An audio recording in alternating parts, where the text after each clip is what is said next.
بزرگ تھے، ہر وقت اللہ سے عافیت مانگتے تھے، ہر وقت اللہ سے عافیت مانگتے تھے، ہر وقت عافیت مانگتے تھے۔ لوگوں نے پوچھا، لوگ ان کو صالح جانتے تھے، نیک سمجھتے تھے، کہ حضور آپ اور کوئی دعا مانگتے نہیں، عافیت ہی مانگتے ہیں۔ فرمانے لگے میں مانگا کرتا تھا شروع میں، بعد میں خیال آیا ہے اور بھی دعائیں مانگا کرتا تھا، یہ احساس بعد میں نصیب ہوا۔ فرماتے میں مزدوری کرتا تھا، مال برداری کرتا تھا، ایک جگہ پہ ڈیوٹی کر رہا تھا تو تھک گیا، اور وہ جو کام لینے والے لوگ تھے ان کے رویہ بھی بڑا ترس تھا، تکلیف ہوئی، تو میں نے اپنے مالک کی بارگاہ میں عرض کی، مالک اگر 2 روٹی بغیر مجھے مشقت کے مل جائے دن میں تو تیری بارگاہ تو بڑی کریم ہے۔ کہتے ہیں میں نے یہ دعا مانگ لی، ذرا میں تھوڑا آگے بڑھا تو 2 بندے آپس میں لڑ رہے تھے، میں ان کی صلح کرانے کے لیے، انہیں بچانے کے لیے آگے بڑھا، تو میں جس کو چھڑا رہا تھا دوسرے نے میرے اوپر ضرب لگا دی، میرا بھی سر پھٹ گیا۔ تھوڑی دیر کے بعد وہاں پولیس آ گئی، وہ تینوں کو لڑنے والا سمجھ کے اٹھا کے لے گئے، مجھے جیل ہو گئی۔ 2 روٹیاں بغیر مشقت کے روز ملنی شروع ہو گئی۔ دعا مانگی تھی نا کہ یا اللہ 2 روٹیاں مل جائے نا بغیر مشقت کے، کہتے ہیں وہ 2 روٹیاں روز ملتی، کوئی کام نہیں کرنا پڑتا، پر جیل ہو گئی۔ فرماتے ہیں میں بڑا پریشان تھا، روز روٹیاں پابندی سے آتی اور بہترین آتی، کھانا ملتا۔ پھر کچھ عرصے کے بعد میں نے سوچا کہ یار یہ دعا تو قبول ہو گئی نا تیری، اب تو اگر اس پر کوئی الگ بات کرے گا تو وہ تو غلط کرے گا۔ کہتے ہیں پھر خود ہی میرے دل میں اللہ نے بات ڈالی، اور میں نے عرض کی مالک 2 روٹیاں نہیں، مجھے تو عافیت چاہیے، مجھے تو عافیت دے، میرے اوپر تو کرم فرما، تو نظر رحمت کر، جے ایک قطرہ بخشے مینوں، جے ایک قطرہ بخشے مینوں تے کام بن جاندا ہی میرا، مہربانی کر، عافیت عطا کر۔ فرماتے ہیں پھر خدا نے کرم کیا، کہاں سے اسباب بنے میرے جیل سے چھوٹنے کے، کون کون میرے ضمانتی بنے اللہ ہی جانتا ہے۔ فرماتے ہیں دروازے بھی کھل گئے، رزق بھی ملتا ہے، صحت بھی میسر ہے، سجدہ بھی کر لیتا ہوں، سویرے تلاوت بھی کرتا ہوں، شام کو مدینے والے کی بارگاہ میں رج کے درود و سلام بھی عرض کرتا ہوں، میں ممکن ہوتا ہے تو کسی غریب کی داد رسی بھی کرتا ہوں۔ اب سمجھ آئی ہے، ربنا آتنا فی الدنیا حسنۃ وفی الآخرۃ حسنۃ وقنا عذاب النار۔ اب سمجھ آئی ہے رب سے جب بھی مانگنا ہے عافیت ہی مانگنی ہے۔ حضرت عباس بن عبد المطلب رضی اللہ تعالیٰ عنہ نبی پاک علیہ السلام کے پیارے چچا جان ہیں، عرض گزار ہیں، یا رسول اللہ صلی اللہ علیہ وسلم مجھے بتائیے میں اپنے رب سے مانگوں تو کیا مانگوں؟ تو حضور نے فرمایا رب سے عافیت مانگو۔ کہتے میں کچھ دن رکا، کچھ دنوں کے بعد پھر حاضر بارگاہ ہوا اور عرض کی یا رسول اللہ صلی اللہ تعالی علیہ وسلم مجھے بتائیے میں اپنے مالک سے مانگوں تو کیا مانگوں؟ تو حضور نے پھر فرمایا اللہ سے مانگنا تو عافیت مانگنا۔ بزرگ فرماتے ہیں یہ عافیت کیا ہے؟ عافیت یہ ہے کہ یا اللہ ظاہری پریشانیاں، باطنی پریشانیاں، اے اللہ ظاہر کے میل کچیل بھی دور ہو جائیں، باطن کے بھی دور ہو جائیں، اے اللہ ہر معاملے میں، ہر آزمائش میں، ہر دکھ میں ہمیں تیری پناہ نصیب ہو جائے، یہ عافیت ہے۔ اور صوفیہ کرام فرماتے ہیں عافیت سے بڑی نعمت کوئی نہیں اگر کسی کو میسر آئے تو، عافیت سے بڑا حسن کوئی نہیں اگر کسی شخص کو یہ نصیب ہو جائے۔ اور ایک اللہ والے نے تو ایک اور بڑا خوبصورت ترجمہ یہاں کیا ہے، وہ کہتے ہیں عافیت کا مطلب ہے دل کا قرار، عافیت کا مطلب ہے باطن کا سکون، عافیت کا مطلب ہے انسان کے مزاج کا حوصلہ، ٹھنڈک، بردباری۔ اس بندے کو عافیت نصیب ہو جاتی ہے گویا اللہ اسے سکون کی دولت عطا فرما دیتا ہے، تھوڑے پیسوں میں بھی سکون، بغیر شہرت کے بھی سکون، کوئی بات مان لے تب بھی سکون، کوئی دھتکار دے پھر بھی سکون، لوگوں کی گڈ بک میں ہو پھر بھی سکون، اور اگر لوگ سارے مخالفت میں آ جائیں تو چونکہ اللہ نے عافیت دی ہے پھر بھی سکون۔ اللہ تعالیٰ نے ان لوگوں کو قرار کی دولت، اللہ سے عافیت مانگی جائے، اس میں دنیا کی بھی بھلائی شامل ہے، آخرت کی بھی بھلائی شامل۔ نبی اکرم صلی اللہ تعالی علیہ وسلم توجہ دلاتے کہ اللہ سے تم عافیت مانگو، ہمارا نہ جی، کیونکہ سب سے بڑا مسئلہ روحانی تربیت کا ہے۔ ہمارے ہاں باتیں ڈھیر سارے لوگوں کو آتی ہیں اور بہت زیادہ آتی ہیں، منصوبہ بندی کرنا، پلاننگ کرنا، اپنے معاملات کو خود سے کیسے لے کے چلنا ہے، کیسے ٹھیک کرنا ہے، اپنے حق میں دنیا کو کس طرح قائل کرنا ہے، یہ ڈھیر سارے لوگوں کو آتا ہے، اور اپنے حق میں دلائل کس طرح قائم کرنے ہیں، اس میں بہت سارے لوگ خود کفیل ہوتے ہیں، انہیں کسی سے مشاورت کی بھی ضرورت نہیں ہوتی، لیکن اللہ کی بارگاہ سے اپنا رشتہ کیسے جوڑنا ہے، مالک سے کرم کا سوالی کس طرح کر کے ہونا ہے، اللہ سے عافیت کا سوال کیسے کرنا ہے، یہ چونکہ روحانی تربیت میں ہمارا مزاج نہیں ہوتا، لہذا ہم اس طرف جاتے نہیں. ہم وہ اپنی مرضی کی چیزیں، یعنی وظیفہ پوچھ کے گئے ہیں ایک صاحب، کچھ عرصے کے بعد آئے ہیں تو آ کے کہتے ہیں مولانا صاحب، پیر صاحب یا قاری صاحب یا فلاں صاحب، کسی سے بھی پوچھ کے گئے کس چیز کو نیک آدمی جانا، پھر لوٹ کر آ کے کہتے ہیں کہ آپ نے وظیفہ بتایا تھا پر کام کوئی نہیں ہوا. تو میں تو صاف کہتا ہوں اور کھلے دل سے کہتا ہوں کہ بھئی وظیفہ آپ کو بتایا تھا کہ اللہ کی رحمت متوجہ ہوگی، خدا کی رحمت کو آواز دینے کے لیے وظیفہ دیا تھا. کوئی بھی وظیفہ رب کو مجبور تو نہیں نہ کر سکتا معاذ اللہ. اور وظائف کس لیے پڑھے جاتے ہیں کہ جلدی سے معاملات ٹھیک ہو جائیں، میرے حق میں چیزیں بہتر ہو جائیں، تو اللہ کی رضا کے لیے پڑھے جاتے ہیں. تو وظائف کو، عبادات کو، نوافل کو، تلاوت کو، درود پاک کو تو رضا الہی کا ذریعہ بنانا چاہیے. لیکن ہم چونکہ ایک پورا الجھاؤ رکھتے ہیں اپنی دنیا داری کے معاملات سیدھے کرنے، ایک پورا خیر رکھتے ہیں. وہ لوگ ملتے رہتے ہیں مختلف بزرگوں کی نسبت کے تعلق سے، تو بعض جگہوں پہ بعض لوگ بڑے تیز ہوتے ہیں، یعنی ان سے آپ کی ملاقات ہوتی ہے تو بندے کو محسوس ہوتا ہے کہ یار اسے تو پہلے ہی ساری باتوں کو پتہ ہے، اور کئی دفعہ ان سے ملنے کے بعد احساس ہوتا ہے کہ یار اس سے تو تھوڑا سیکھ ہی لیتے تو بہتر تھا، یہ تو بات بڑی آگے نکل گئی. سارا پتہ ہوتا ہے، باشعور ہوتے ہیں، لیکن ڈر آتا ہے اللہ سے. اتنا باشعور آدمی، سمجھدار، پنچایت، پریا، لوگ، دین، دنیا سارا پتہ ہے، نماز کا ٹائم آ گیا تو وہ چھپتا پھرتا ہے. اس کی طبیعت پر بوجھ بن رہا ہے معاذ اللہ اللہ کے حضور حاضر ہونا، اسے خیر کا کام کرنا پڑ رہا ہے تو وہ ادھر ادھر نکلتا جا رہا ہے. تو سوال یہ ہے کہ پھر یہ شعور کا کیا مطلب رکھا ہوا ہے ہم نے؟ پھر اللہ سے دعا کرنے کی ضرورت نہیں. وہ حضرت عارف رومی رحمۃ اللہ تعالی علیہ فرمایا کرتے تھے بعض لوگوں کو رب سارا کچھ دیتا ہے، سجدے کی توفیق نہیں دیتا. اس کا مطلب یہ ہے کہ وہ کہتا ہے یہ سارا کچھ لے اور نکل جا، میرے گھر نہ آنا، رکھ سارا کچھ پاس. رب سے عافیت مانگی جائے، اس سے اس کا فضل مانگا جائے، اس سے اس کا کرم مانگا جائے. اللہ کے پیارے رسول صلی اللہ تعالی علیہ وآلہ وسلم اس عافیت مانگنے پر زور دیتے، توجہ دیتے. میں آپ کو صحیح بتاتا ہوں، رب نے اگر کسی بندے کو عافیت میں رکھا ہو نا تو حالات کیسے بھی برے چل رہے ہوں اس کا بگاڑ کچھ نہیں سکتے. اور اللہ تعالیٰ معاف کرے 100 دفعہ خاکم بدہن، اگر کسی وقت اس کے کرم کی نگاہ پھر جائے تو پھر سارے اسباب سمیت بھی انسان اپنے پیروں پہ کھڑا نہیں رہ سکتا. اس سے جب تک طلب کرم نہیں ہوتا، طلب عافیت نہیں ہوتی، اس کی بارگاہ سے جب تک بندہ مومن پورا رجوع نہیں کرتا. یہ عافیت اتنی اعلیٰ چیز ہے کہ نبی پاک علیہ السلام نے فرمایا اذان اور اقامت کے درمیان جو وقت ہوتا ہے اس میں دعائیں رد نہیں ہوتی. دعا مانگا کرو گے تمہاری اللہ اپنے فضل سے قبول کر لے گا. عرض کی یا رسول اللہ کیا مانگے؟ تو فرمایا عافیت مانگو رب سے. حضرت انس بن مالک حدیث کے راوی ہیں رضی اللہ تعالیٰ عنہ، یہاں بھی فرمایا یہ عین قبولیت کا ٹائم ہے، اب اللہ سے عافیت مانگ لو، اس کی پناہ. ہم دعاؤں میں بھی محدود ہو جاتے ہیں. رب دا طالب کوئی نہ ملیا، جو ملیا طالب زردہ ہو. دعاؤں میں بھی حد بندی.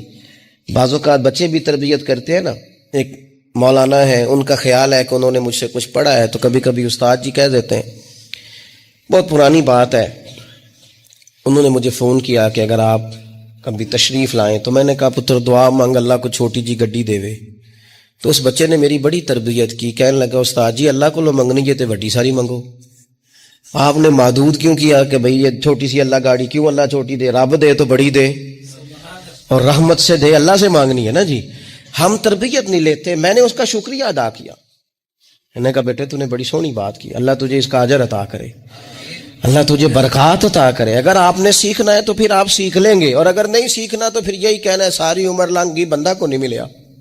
چونکہ مزاج نہیں ہے نا سیکھنے کا، اس لیے پھر ملا ہی کوئی نہیں، پھر ساری زندگی کو میسر ہی نہیں آیا، کسی نے نصیحت ہی نہیں کی، کوئی آنکھوں کو بھایا ہی نہیں، خود ہی بڑے سیانے تھے، خود ہی بہت بڑے تھے، اپنا قد بھی بڑا اونچا تھا، سب ٹھگنے چھوٹے اور کمزور اور بوڑے نظر آئے۔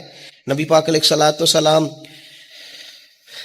نے ایک شخص سے پوچھا کیا دعا مانگ رہے ہو؟ تو اس نے کہا یا رسول اللہ میں اللہ کی بارگاہ میں صبر کا سوال کر رہا ہوں۔ تو حضور فرمانے لگے صبر تو مصیبت پر ہوتا ہے۔ یا رسول اللہ پھر کیا مانگوں؟ آپ ان جملوں اور لفظوں کی گہرائی کو سمجھیں، صبر کے لیے تو پہلے مصیبت آئے گی پھر صبر آئے گا، تو یا رسول اللہ کیا مانگوں؟ فرمایا تو رب سے عافیت مانگ۔ مانا کیا ہے؟ مصیبت آئے کیوں؟ اللہ تجھے اپنی حفاظت کے حصار میں لے لے، وہ وقت ہی کیوں آئے کہ جب تیری طبیعت الجھ جائے، جب تو پریشان ہو جائے، جب تو اللہ سے عافیت مانگنا۔ جب تو عافیت مانگے گا تو اگر کبھی مشکل آئے گی بھی نا تو خدا پھر اپنے فضل سے مشکل سے نکلنے میں رستہ بھی بڑی جلدی عطا فرمائے گا اور تیرے اوپر فضل فرمائے گا۔ اگر عافیت، یہ جو ہم نبی پاک کی امت ہے نا، تو یہ ہمارے گرد اللہ کے فضل اور اس کی رحمت کا حصار ہے، یہ حصار ہے ہمارے گرد۔ وہ درویش نے کہا تھا نا کہ کروں شکر کتنا اور کروں فخر کتنا کہ تیرے کرم نے مجھے فائز المرام کیا، دیکھو بنا کے سید عالم کا امتی مجھ کو گناہ سے پہلے ہی بخشش کا انتظام کیا۔ ابھی میں نے غلطی کی نہیں لیکن مجھے حضور کا غلام بنا دیا، بخشش کا بندوبست پہلے ہو گیا۔ اپنے مالک سے بیمار بھی اس سے عافیت مانگے،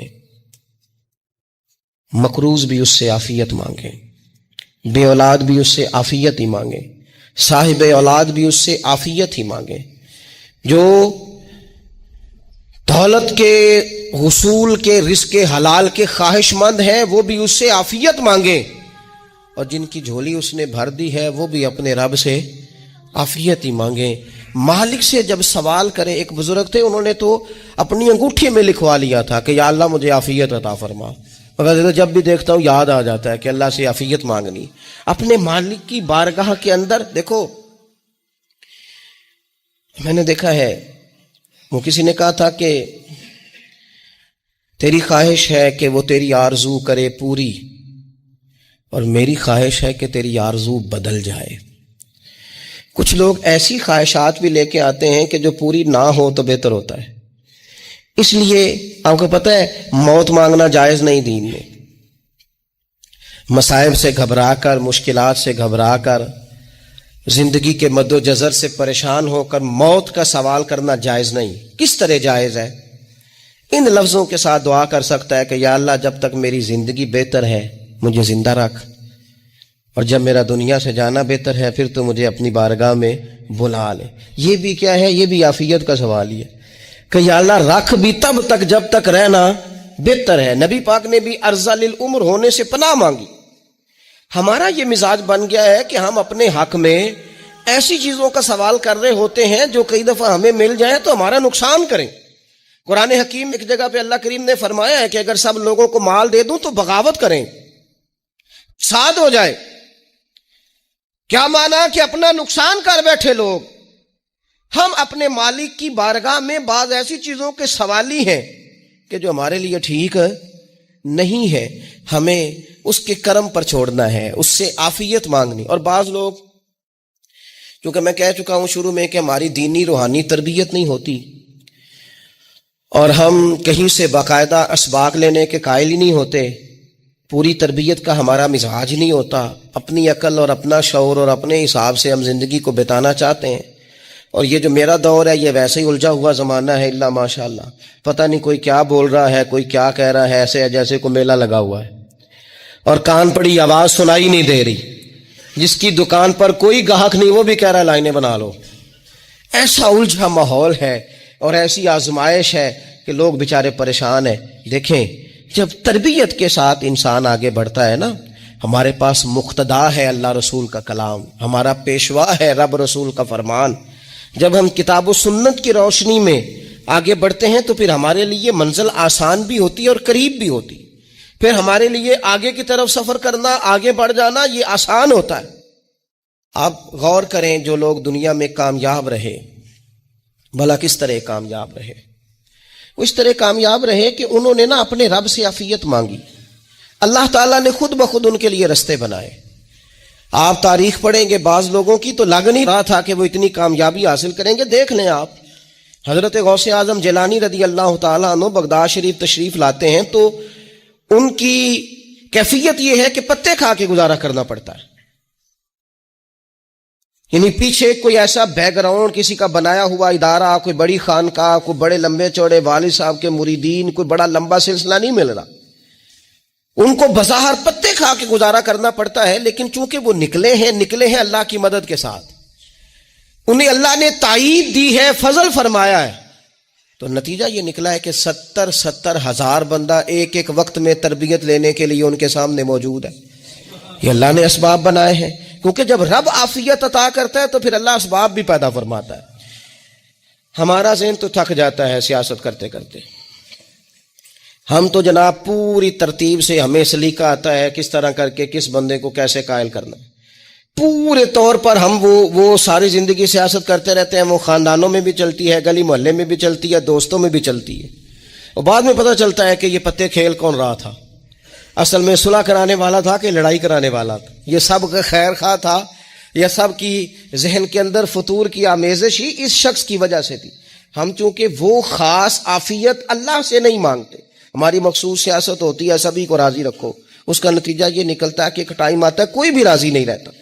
ہم اگر اپنے مالک کی طرف رجحان کریں اور اللہ نے جو ہمیں شعور دیا ہے اس شعور کو لے کر اللہ کی بارگاہ کی طرف بڑھیں. آپ یقین کریں اعلیٰ حضرت بریلوی رحمۃ اللہ علیہ کی کتابیں ہیں، ایک ایک کتاب پر پی ایچ ڈی ہو رہی ہے، اور انہوں نے 150 سال پہلے بیٹھ کر جو کچھ لکھا تھا بین ہی لفظ بلفظ اس کی ضرورت آج محسوس ہو رہی ہے اور آنے والے وقت میں بڑھ رہی ہے. لیکن ان کے پاس کوئی ٹیم نہیں تھی، 50 لوگ نہیں تھے جو ان کے پاس بیٹھ کے لکھواتے، اپنا پریس نہیں تھا، ایسے لوگ نہیں تھے کہ جن کو پتا ہوتا کہ کتاب ہم کل چھاپیں گے اور اتنے فیصد یہ مارکیٹ میں نکل بھی جائے گی. ایسا کچھ نہیں تھا. کیا تھا؟ اللہ کی مدد ساتھ تھی، تائید ایزوی ساتھ تھی، اللہ نے اپنی عافیت میں رکھا تھا. وہ قرآن مجید کی آیت کا ترجمہ کرتے ہیں نا اعلیٰ حضرت اہدنا الصراط المستقیم، یا اللہ ہمیں سیدھی راہ پہ چلا. بہت سارے مفسرین نے کہا اے اللہ ہمیں سیدھا راستہ دکھا. فرماتے ہیں اے اللہ ہمیں سیدھی راہ پر چلا. تو کسی نے کہا حضور یہ چلا اور دکھا میں کیا فرق ہے؟ فرمانے لگے دکھانے کا مطلب یہ ہوتا ہے کہ کسی نے پوچھا میں نے گجرانوالہ جانا ہے، تو دکھانا یہ ہے کہ اسے کہا یہاں سے باہر نکلو، روڈ پہ چڑھ جاؤ، سیدھے جاؤ گے، ایک پول آئے گا اسے کراس کرنا، نیچے اترنا، وہاں سے شہر شروع ہو جائے گا. پھر اس نے اگر کوئی اندرونی جگہ شہر کی پوچھ لی تو اس کو کہا کہ رائٹ ہو جانا، پھر لیفٹ ہو جانا، پھر آگے کسی سے مزید. یہ ہے راستہ دکھانا، اور ایک ہے چلانا. اس نے کہا میں نے گجرانوالہ جانا ہے، تو اس نے کہا ساتھ بیٹھنا میری گاڑی پہ، جہاں تو نے جانا ہے میں چھوڑ کے آتا ہوں. یہ راستے پہ چلانا ہے، یہ مقام تفکر ہے. آپ اس پر غور فرمائیں گے. کہتے ہیں یا اللہ تو ہمیں راستہ دکھائے گا اور دکھاتا ہے، لیکن چاروں جانب شیطان بھی تو بیٹھا ہے نا، فتنے بھی تو ہے نا. تو اگر تیری رحمت ساتھ رہے، مانا کہ محبت کے سفر میں ہر گام پہ 100 مشکل ہے، لیکن یہ سفر آسان بھی ہے اگر ساتھ تمہارا ہو جائے. اگر تو ساتھ چلے تو پھر یہ سفر مشکل. وہ ہارون رشید نا اپنے محل کی چھت پہ ٹہل رہا تھا، سب سے اوپر والے چوارے پر، نیچے سے حضرت بہلول دانا گزر رہے تھے، اوپر اس کے ساتھ سپاہی بھی تھے، گن مین بھی تھے. اس نے کہا یہ بابا تو ذرا اوپر اٹھاؤ. انہوں نے ایک ڈولی، ایک ٹوکری سمجھ لیں، اس کو رسیاں باندھ کے نیچے پھینکا. نیچے جو سپاہی تھے ان کو کہا کہ یہ بابا جی کو پکڑ کے اس میں بٹھاؤ. انہوں نے جبرن تھاما بابا جی کو، اس میں ڈالنا، اوپر والوں نے کھینچ لیا. 2-3 منٹ لگے. ہارون رشید کے سامنے حضرت بہلول دانا پہنچ گئے تو تھوڑے ناراض بھی ہوئے کہ یہ کوئی طریقہ تو نہیں نا بلانے کا. ملاقات ہوئی تو کہا کیوں بلایا؟ کہنے لگا ایک مسئلہ پوچھنا تھا. فرمانے لگے بادشاہ ہے نا، تیرے مسئلے پوچھنے کا بھی اپنا ہی انداز ہے، پوچھ مسئلہ. کہنے لگا بابا پوچھنا تھا کہ آپ اللہ تک کیسے پہنچے؟ حضرت بہلول دانا چپ کر گئے. 2-4 منٹ کے بعد کہنے لگے جس طرح ابھی زمین سے تیرے تک نہیں پہنچا، بالکل اسی طرح پہنچ گیا اور رب کریم کی بارگاہ تک. اور وہ بھی جو اس نے کرم فرمایا ہے، ورنہ میں تو نہیں سمجھتا کہ میں پہنچ گیا ہوں، وہ بھی اگر تیری خوش گمانی ہے. ہارون رشید کہنے لگا مجھے سمجھ نہیں آئی. فرمانے لگے تو بادشاہ جو ہے اتنی جلدی کیسے سمجھ میں آئے گی تجھے بات؟ فرمانے لگے اگر میں تجھ سے ملنا چاہتا نا تو میں ایک درخواست لکھتا، پھر کسی وزیر سے سفارشی سائن کراتا، پھر وہ جمع کراتا، پھر مجھے ٹائم ملتا کہ فلاں دن فلاں تاریخ فلاں ٹائم آ جانا، پھر آ کے میں لائن میں لگتا، پھر بھی تو بادشاہ ہے، تیرا موڈ بنتا ملنے کا کہ نہ بنتا، جب میں چاہتا تو پتہ نہیں کتنا ٹائم لگ جاتا، جب تو نے چاہا ہے نا تو 1 منٹ بھی نہیں لگا۔ فرمانے لگے میں نے دعویٰ ہی نہیں کیا کہ میں جد و جہد کر کے پہنچوں گا، میں نے تو رب کی بارگاہ میں عاجزی کی ہے، پھر رب نے کرم فرمایا ہے، اسی نے مہربانی کی ہے۔ مانا کہ محبت کے سفر میں ہر گام پہ 100 مشکل ہے، لیکن یہ سفر آسان بھی ہے، اگر ساتھ تمہارا ہو جائے۔ اس کے کرم کا ساتھ رہا ہے، اس سے عافیت مانگی ہے، اپنے آپ کو اس کے سپرد کیا ہے تو اس نے کرم کر دیا۔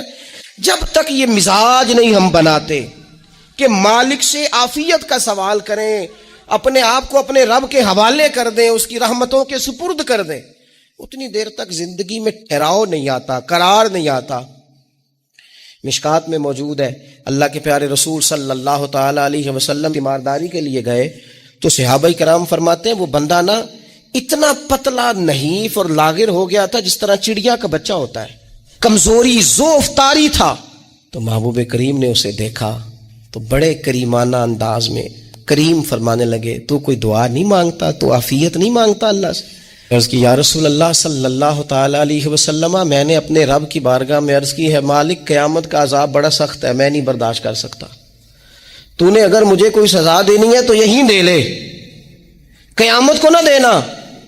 تو کہتے محبوب فرمانے لگے سبحان اللہ، او خدا کے بندے تو رب کی سزا دنیا میں بھی نہیں سہ سکتا، اللہ سے یہ بھی سوال نہ کر، تو رب سے کہہ ربنا آتنا فی الدنیا حسنۃ وفی الآخرۃ حسنۃ وقنا عذاب النار۔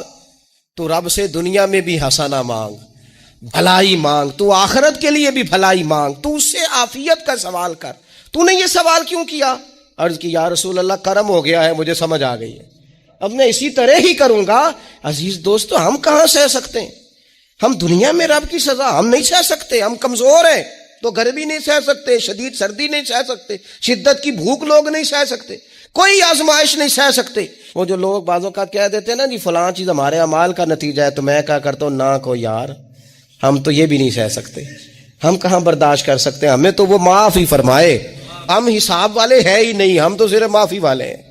ہم سے نہ حساب پوچھے، اس نے حساب پوچھا تو پھر تو بڑی مشکل ہو جائے گی، اگر اس نے حساب پوچھا تو بڑی رسوائی ہو جائے گی، اگر حساب پوچھا تو مشکلات سامنے دکھائی دینے لگ جائیں گی۔ ہم سے تو وہ درگزر والا معاملہ کرے، ہم سے تو وہ کہے جا میں نے محبوب کے صدقے تجھے معاف کیا، جا تیرے لیے رحمت اور بخشش والا فیصلہ کیا۔ وہ کوئی سبب اس کی رحمت کسی سبب کو دیکھ لے اور درگزر کر لے۔ تو آج کی پوری گفتگو میں آج آپ کو بڑی ذمہ داری سے یہ گزارش کر رہا ہوں، اللہ سے عافیت مانگے، ہر وقت عافیت مانگے۔ میری سالوں سے روٹین ہے، میں دعا مانگتا ہوں اللہم انا نسألک العفو والعافیت فی الدین والدنیا والآخرہ، اور یہ خاموش تبلیغ ہوتی رہی، میں مانگتا رہا، کئی بچوں کو ویسے یاد ہو گئی، اس کو یاد کر لیں، اللہ سے عافیت مانگے، دین میں، دنیا میں، آخرت میں، اس کو اپنا مزاج بنائے۔ اللہ تبارک و تعالی ہم سب کو عافیت نصیب فرمائے۔ آخر دعوانا الحمدللہ۔